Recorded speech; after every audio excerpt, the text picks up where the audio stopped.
बिस्मिल्लाहिर्रहमानिर्रहीम। बच्चे हम अपनी आज की जो है वो क्लास स्टार्ट करते हैं। आज जो टॉपिक हमने पढ़ना है वो है इकोसिस्टम एंड इट्स प्रोडक्टिविटी।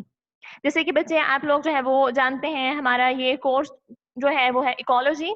हमने प्रीवियस लेक्चर में इकोलॉजी और इकोसिस्टम के बारे में जो है वो डिस्कस किया था। आज हम इकोसिस्टम और इसकी प्रोडक्टिविटी के बारे में जो है वो डिस्कस करने जा रहे हैं। जैसे कि आप लोग जो है वो फेमिलियर हैं कि इकोसिस्टम क्या है, कि किसी भी बायोटिक कंपोनेंट का अपने एबायोटिक फैक्टर के साथ एबायोटिक कंपोनेंट के साथ जो इंटरेक्शन होता है उसे इकोसिस्टम कहा जाता है।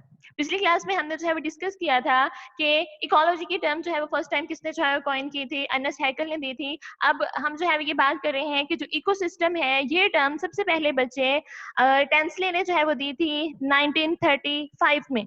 इसका मतलब क्या हुआ कि इसका जो है रीजन जो है वो बहुत जो है वो रिसेंट है, ये ज्यादा पुराना नहीं है। ये टर्म जो है वो हमारे लिए अभी जो है वो रिसेंट ही स्टडी में शामिल हुई है।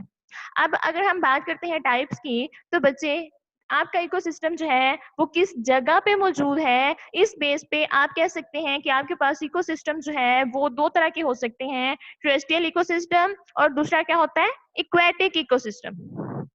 टेरेस्ट्रियल इकोसिस्टम की अगर आप एग्जांपल देखते हैं तो आप कहते हैं कि जो फॉरेस्ट हैं, ग्रासलैंड्स वगैरह हैं बच्चे, ये सारी की सारी किस में आ जाती हैं, टेरेस्ट्रियल इकोसिस्टम में आ जाती हैं। अगर इक्वेटिक इकोसिस्टम की हम बात करते हैं तो बच्चे ओशंस, रिवर्स, लेक्स, ये सारी चीजें क्या हैं, इक्वेटिक इकोसिस्टम में जो है वो शामिल होती हैं। इसका मतलब क्या हुआ कि जमीन पे पाए जाने वाले जितने भी इकोसिस्टम्स हैं, चाहे जो है वो फॉरेस्ट हो, चाहे जो है वो वहां पे लार्ज ट्री ना हो, सिर्फ जो है वो ग्राउंड जो है वो ग्रासलैंड्स के साथ जो है वो कवर हो, ग्रासेस मौजूद हो, तो वो क्या कहलाएगा, ग्रासलैंड इकोसिस्टम। और ये किस कैटेगरी में आएगा, टेरेस्ट्रियल इकोसिस्टम में। लेकिन अगर पानी के अंदर कोई भी सिस्टम है, कोई भी जो है वो इकोसिस्टम, तो इसे आप क्या कहेंगे, इक्वेटिक इकोसिस्टम कहेंगे। ये जो अभी हमने डिस्कस किए हैं, forest, grassland, ocean, rivers, lakes, बच्चे ये सारे क्या है, नेचुरल इकोसिस्टम है। लेकिन हम कहते हैं कि इस नेचुरल इकोसिस्टम के अलावा आपके पास मैन मेड इकोसिस्टम भी हो सकते हैं, जैसे कि एक्वेरियम और लेक्स वगैरह जो हैं वो मैन मेड इकोसिस्टम्स हैं।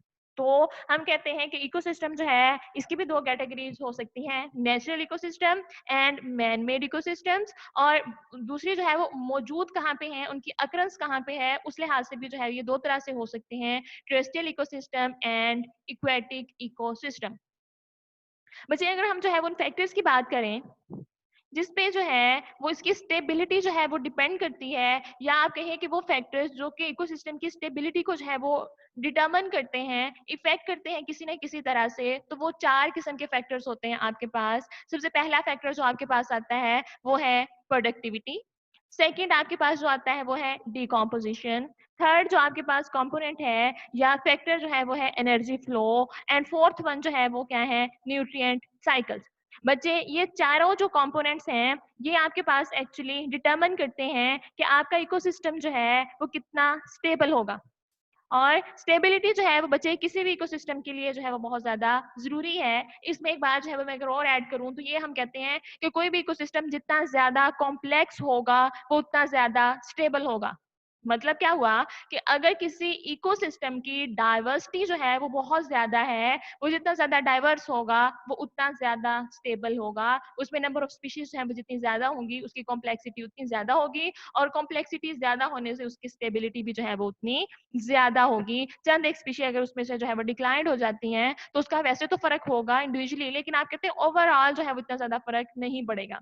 लेकिन अगर किसी इकोसिस्टम में जो है वो हम कहते हैं डाइवर्सिटी जो है वो बहुत कम है, तो क्या होगा कि चंद अगर एक स्पीशीज है वो उसमें से डिक्लाइंड हो जाती हैं, खत्म हो जाती हैं, एक्सटिंक्ट हो जाती हैं किसी भी कैटास्ट्रोफिक इवेंट के नतीजे में या किसी भी तरह से, तो उसका इफेक्ट जो है वो उस सिंपल वाले कम डाइवर्सिटी वाले इकोसिस्टम पे ज्यादा ड्रास्टिक होगा, ज्यादा जो है वो लॉन्ग लास्टिंग होगा, ज्यादा हम कहते हैं हार्मफुल होगा।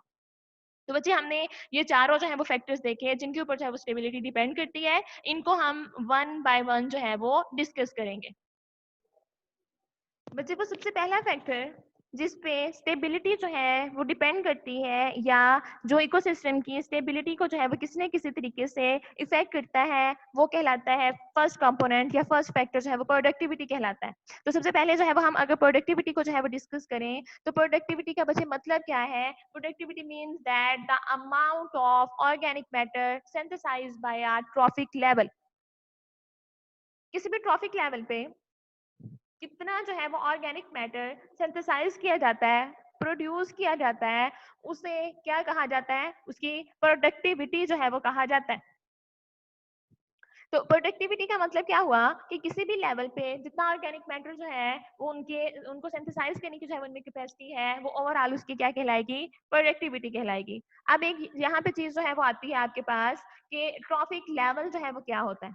ट्रॉफिक लेवल जो है वो बच्चे हम कहते हैं कि हमारे पास बहुत मुख्तलिफ किस्म के जो है वो ऑर्गेनिज्म होते हैं इकोसिस्टम में, और हमने उनको क्या किया होता है, उनके जॉब या फंक्शन के लिहाज से जो वो इकोसिस्टम में अपना जॉब फंक्शन परफॉर्म कर रहे होते हैं, उस लिहाज से हमने इनकी जो है वो डिफरेंट कैटेगरीज बनाई हुई होती हैं। तो हर जो कैटेगरी है वो क्या कहलाती है? उनकी ट्रॉफिक लेवल कहलाता है। या दूसरे लफ्जों में बच्चे आप कह सकते हैं कि ट्रॉफिक लेवल जो है वो ऑर्गेनिज्म की उसकी फूड वेब में वो पोजीशन होती है जो उसने ऑक्यूपाई की हुई होती है।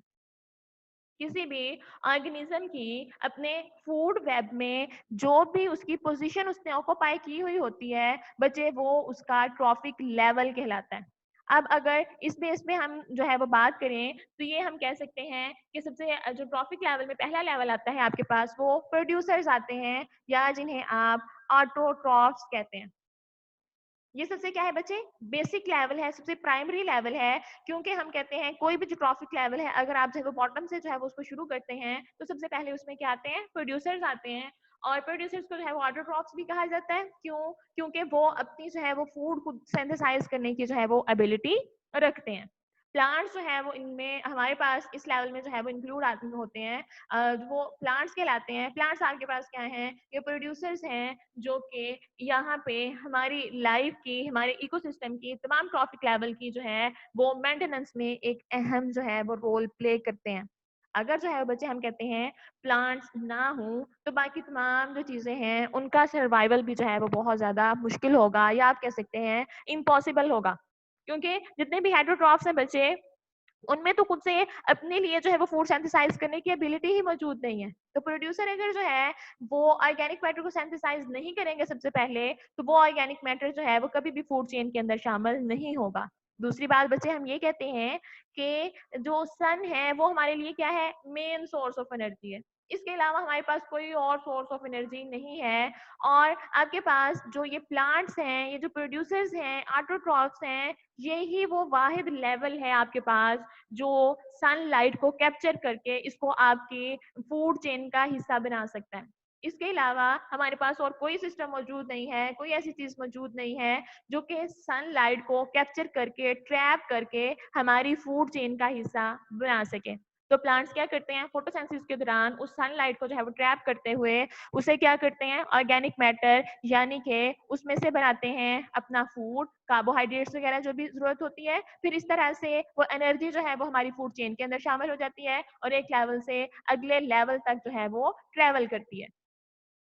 तो सेकंड हमारे पास जो है वो लेवल आता है, उसे क्या कहा जाता है? कंज्यूमर, या फिर जो है वो हेटेरोट्रॉफ जो है वो कहा जाता है। ये वो वाले तमाम ऑर्गेनिज्म हैं जो कि खुद से फूड जो है वो सिंथेसाइज नहीं कर सकते, और अपनी फूड सिंथेसिस के लिए क्या करते हैं? दूसरे ऑर्गेनिजम्स के ऊपर या जो है वो ऑटोट्रॉफ्स के ऊपर डिपेंड करते हैं। अब अगर जो है वो हम कहते हैं कि यहाँ पे हम बात करें, तो एनिमल्स डिपेंड ऑन प्लांट और other organism to synthesise their organic matter.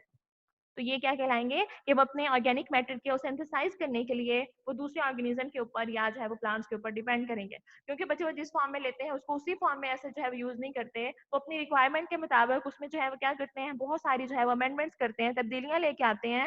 फिर अपने लिए अपनी जरूरत के मुताबिक जो है वो ऑर्गेनिक कंपाउंड्स बनाते हैं और उसको जो है फिर यूटिलाइज करते हैं।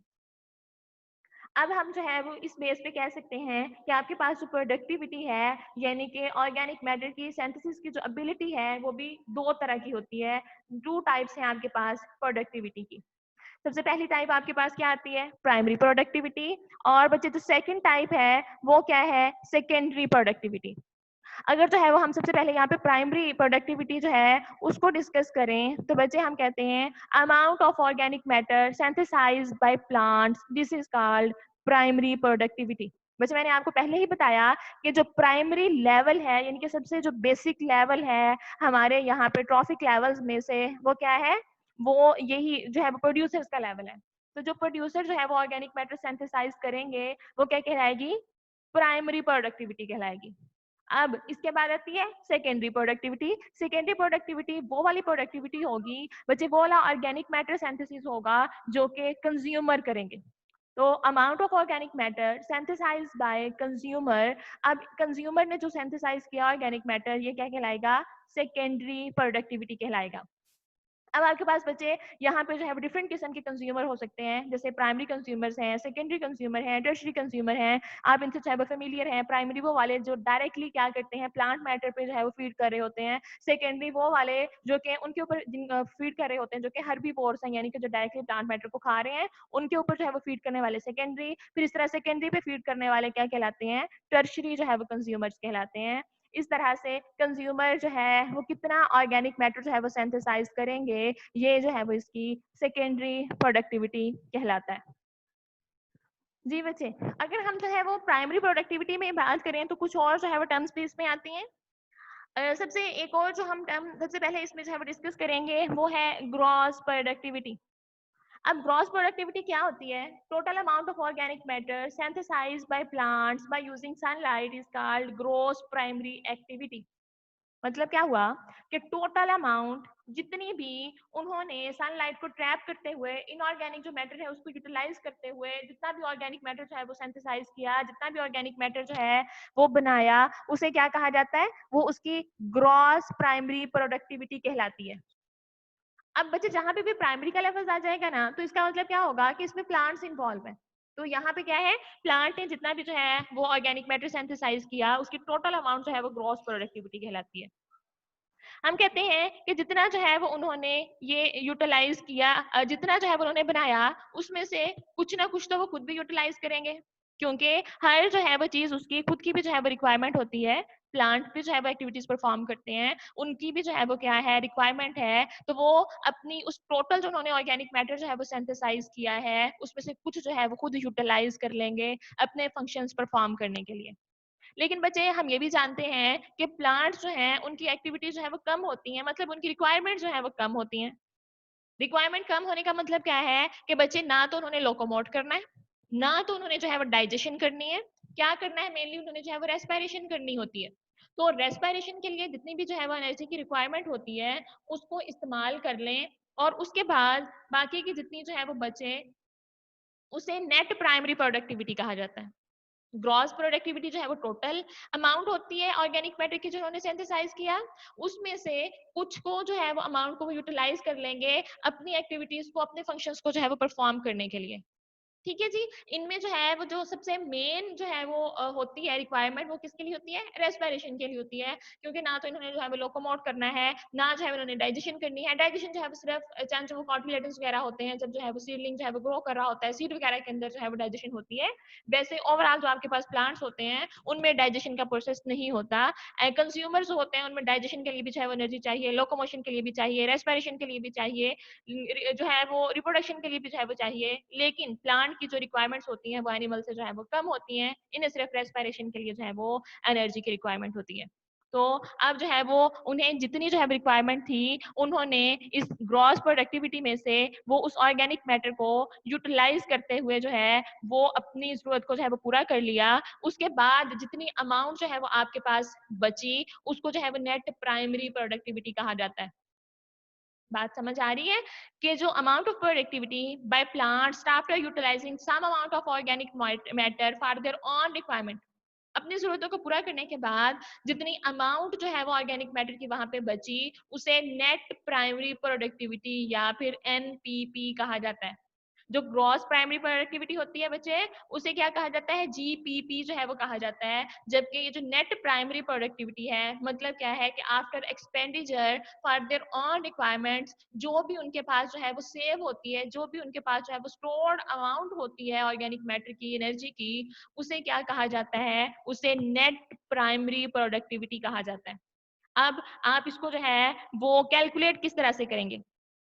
नेट प्राइमरी प्रोडक्टिविटी जो है वो आपके पास बचे, एनपीपी जो है वो इसको हम कैलकुलेट कर सकते हैं कि आपके पास जितनी ग्रॉस प्राइमरी प्रोडक्टिविटी है उसमें से जो उनका एक्सपेंडिचर है उसको माइनस कर दें। और मैंने अभी आपको क्या बताया कि एक्सपेंडिचर जो है वो किस लिए होता है, इनका रेस्पिरेशन के लिए होता है बेसिकली। इसलिए आप यहाँ पे रेस्पिरेशन लिख सकते हैं कि ग्रॉस प्राइमरी प्रोडक्टिविटी में से, यानी कि टोटल जो अमाउंट ऑफ ऑर्गेनिक मैटर है उसमें से रेस्पिरेशन में इस्तेमाल होने वाली जितनी जो है वो एनर्जी थी, जितनी जो रिक्वायरमेंट थी, उसको माइनस कर दें तो आपके पास क्या आ जाता है, नेट प्राइमरी प्रोडक्टिविटी आ जाती है। अब ये जो नेट प्राइमरी प्रोडक्टिविटी है ना, एक्चुअली ये वो अमाउंट है जो कि अगले लेवल को जो है वो अवेलेबल होती है, ये स्टोर्ड या फिर सेव अमाउंट होती है।